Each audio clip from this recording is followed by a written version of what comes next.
Welcome to Cory's Stories. Are you ready to meditate with Cory?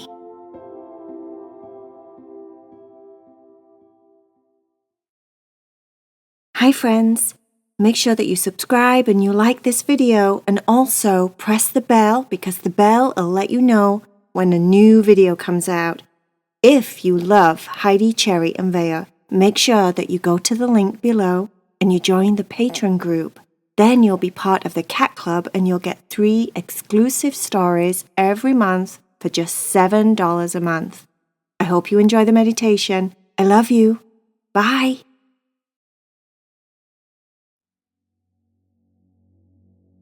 Are you ready to meditate with Cory? Get comfortable in your bed. Lay down and relax. Close your eyes if you feel that would be good for you. Otherwise, you can leave them open.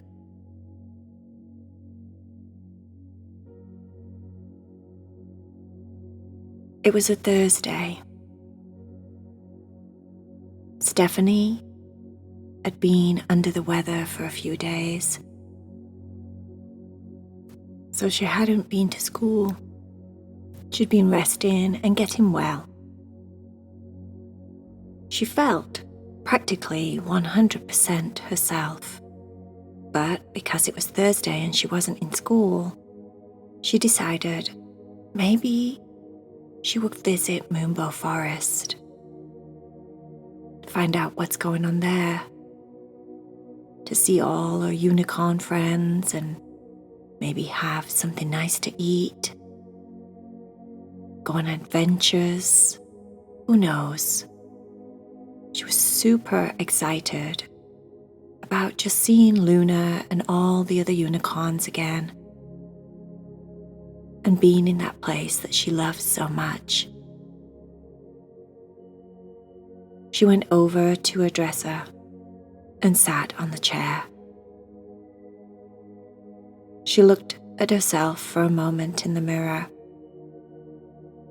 She didn't look quite herself yet. She still was a little bit dark underneath her eyes, as she's not been sleeping very good at all.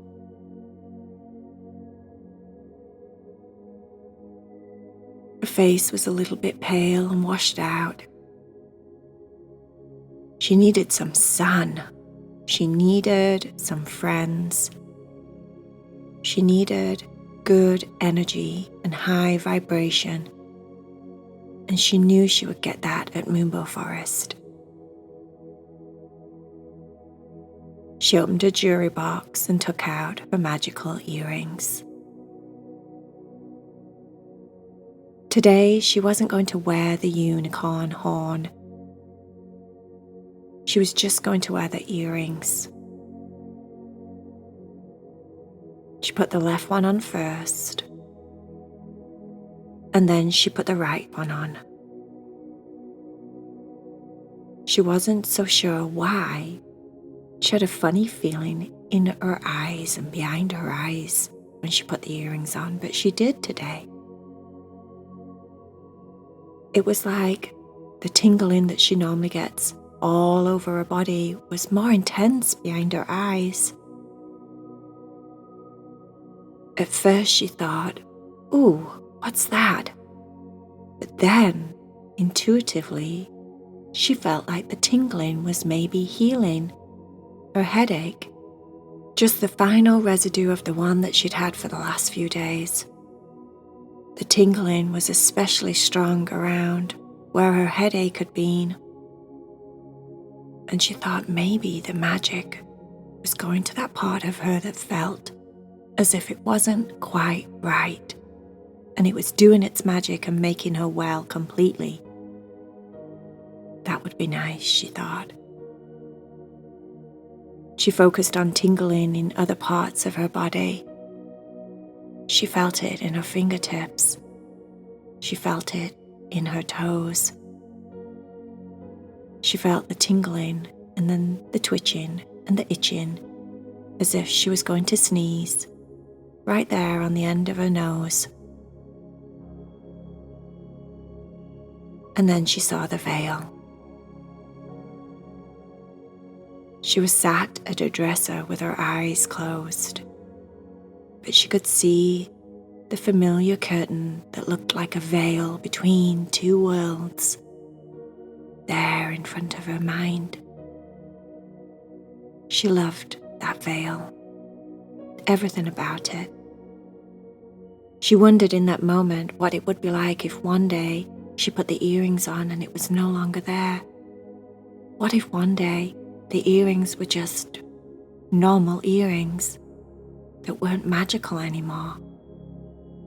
And she had a really strong gut-wrench feeling in her tummy, as if something really bad had just happened. But she took a deep breath and swallowed and felt herself coming back to normal. She told herself, all is well. Everything is okay. She stared back at the veil and lifted her left hand up to move it to one side so that she could step into Moonbow Forest.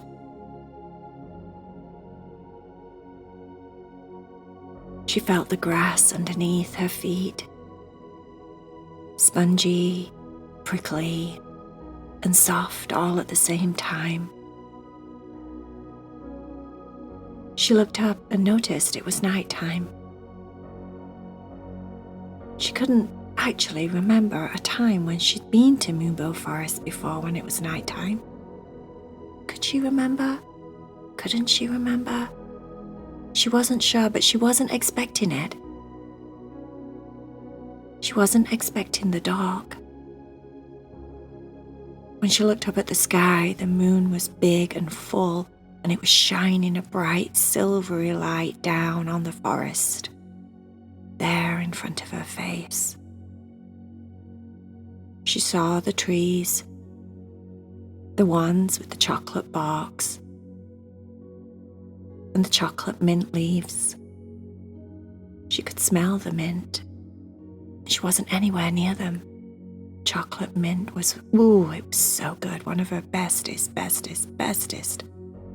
chocolate flavors. She took a big deep breath and smelled in all the different smells of Moonbow Forest. She got a very, very faint smell of the strawberry milkshake lake. Strawberry, mint, chocolate, cinnamon, apples, all the wonderful smells. As she walked forward into the trees and deeper into the forest, she didn't see any animals, any unicorns, nothing. Just the night sky and the moonlight shining through the trees. She kept walking more, deeper and deeper into the forest. And then she saw some bunny rabbits, but they were all asleep. A bit further forward, she saw a squirrel asleep in one of the trees. And then she noticed all the birds had got their eyes closed, just resting still in the trees. And then, as she walked even further forward, she saw a group of unicorns all laid down on the ground, sleeping very soundly.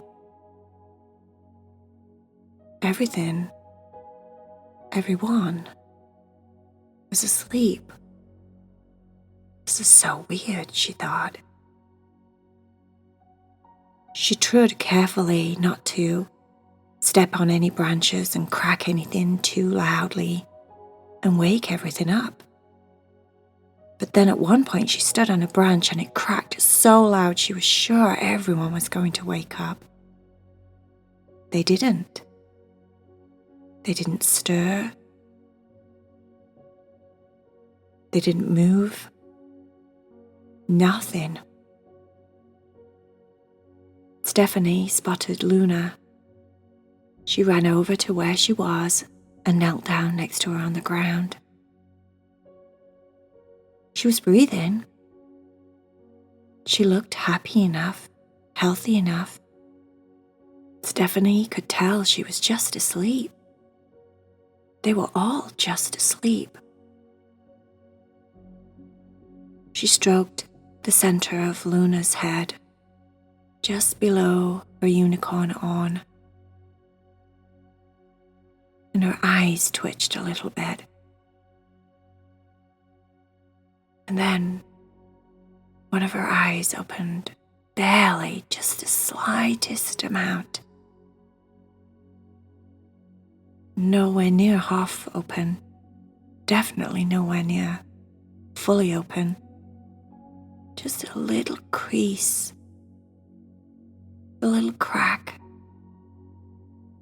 Luna moved her eye behind her eyelid until it focused on Stephany.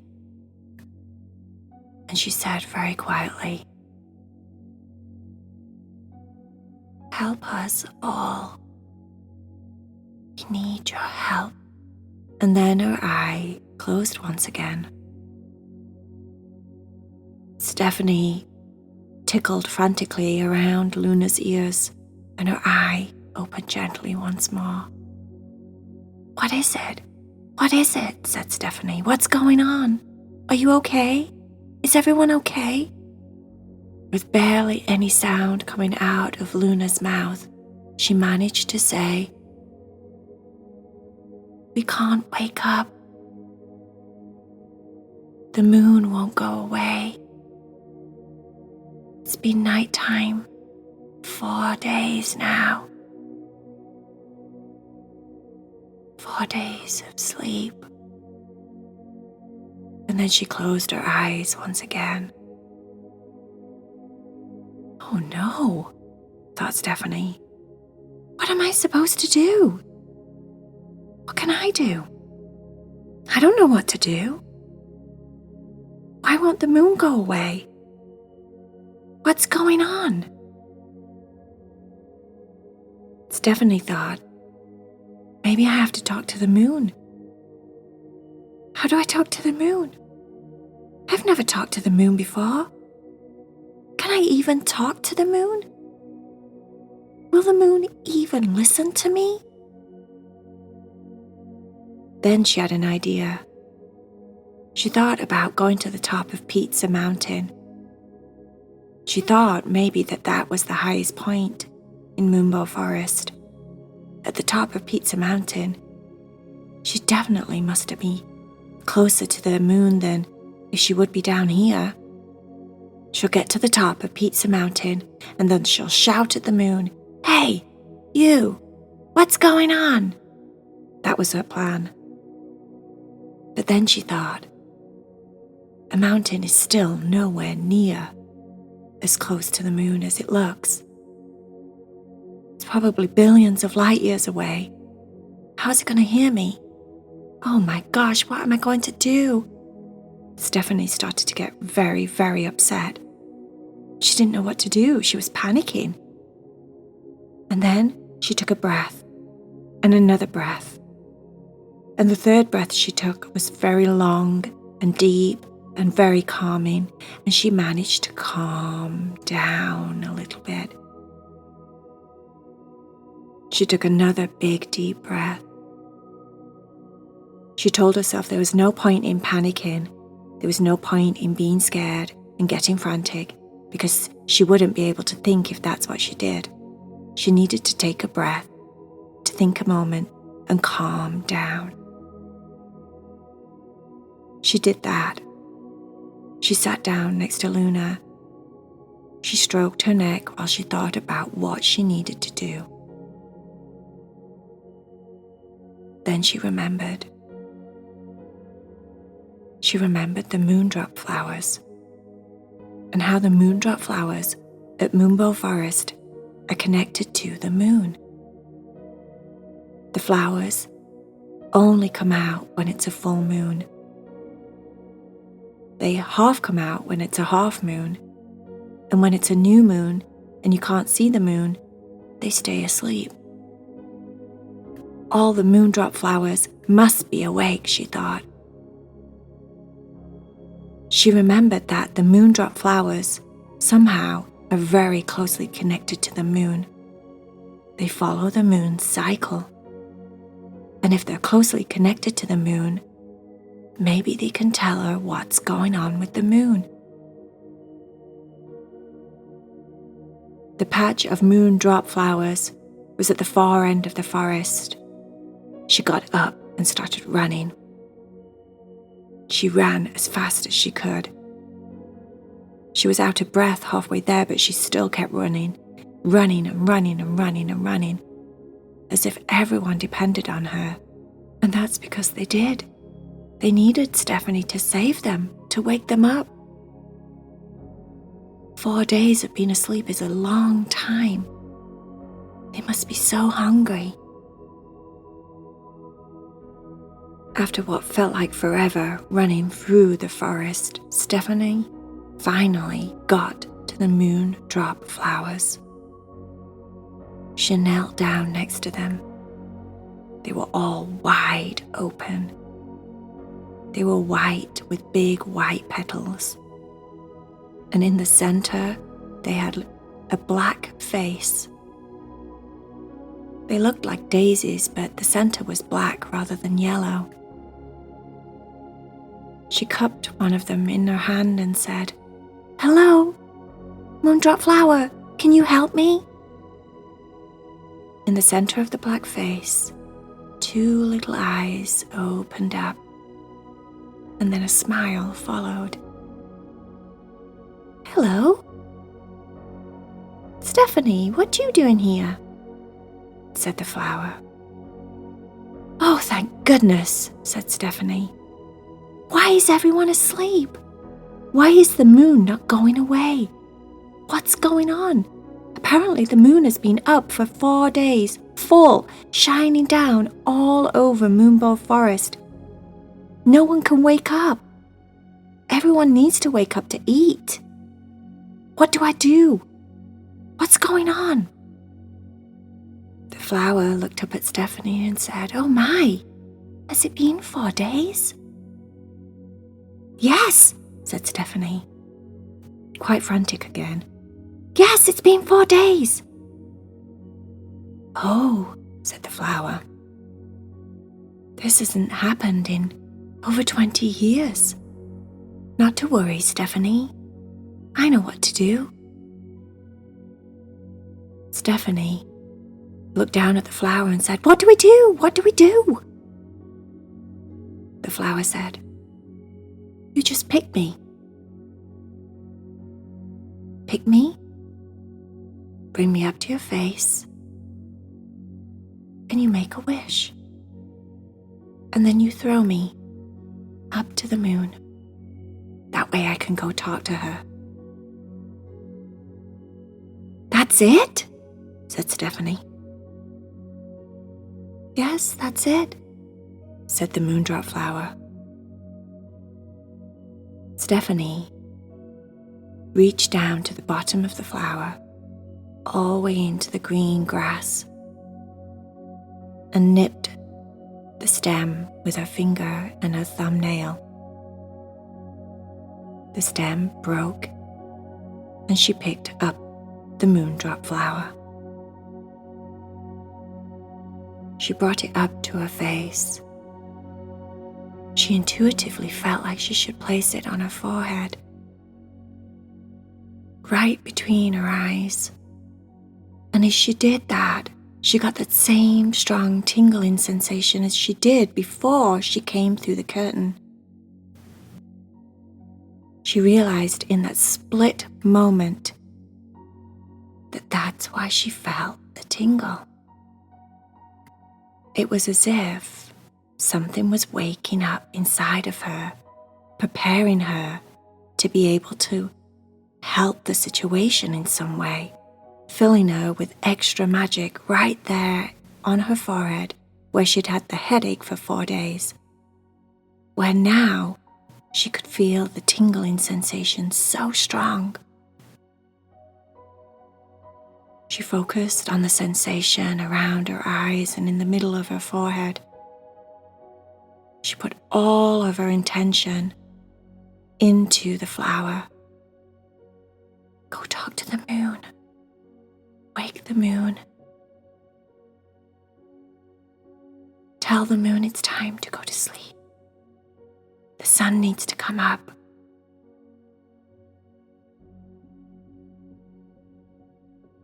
Hurry, go now. Go. And with that, Stephany threw the flower up in the air and the wind carried it away, up over the trees, up through the clouds, and up, and up, and up towards the moon.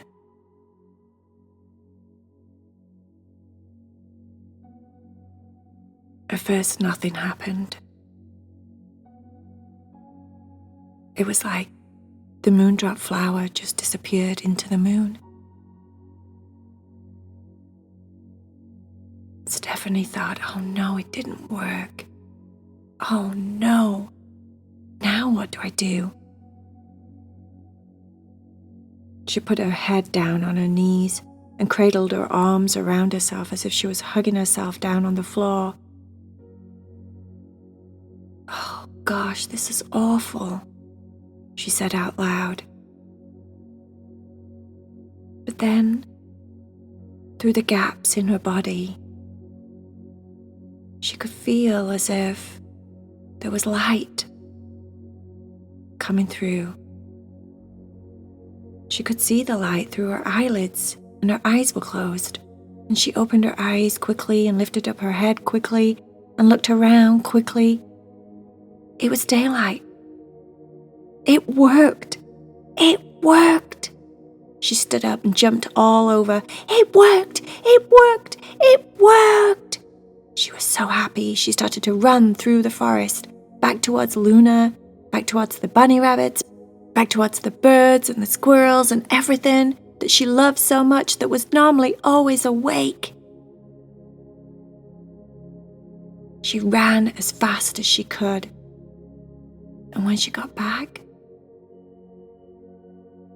everyone was acting completely normal. And when Luna spotted Stephany running frantically through the forest, she lifted her head. Hi, Stephany. Welcome back to Moonbow Forest.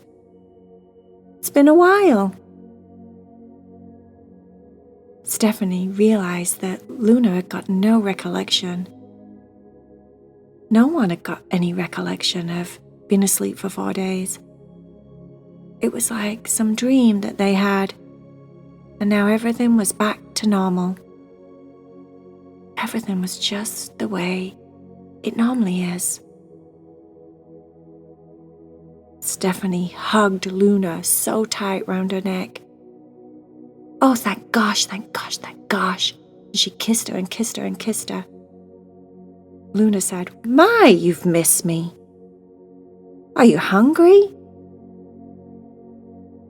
Stephany smiled, the biggest smile. Of course I'm hungry. I'm always hungry when I come here. Oh, wait till you try the bumblebee honey drops. Stephany followed Luna to a tree with a beehive in it. A beehive that was almost as big as the whole tree. There must have been millions and millions of bees all over it, making honey. The bumblebee honey drops were falling from the tree into little baskets down below. Stephany went over and picked one up and put one in her mouth. It looked like a caramel candy or something. was about the size of a candy, but it didn't have a wrapper on it, and it was golden, just like honey is. But it was the best honey she had ever tasted.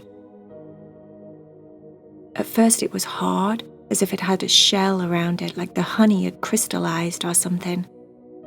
And then when she sucked on it for a moment, it melted in her mouth, and inside, the golden honey just poured into her mouth, wrapped around her tongue, and as she swallowed, it coated her throat.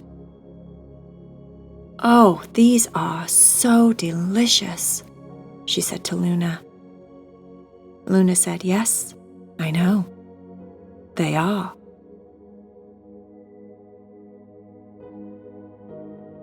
The end.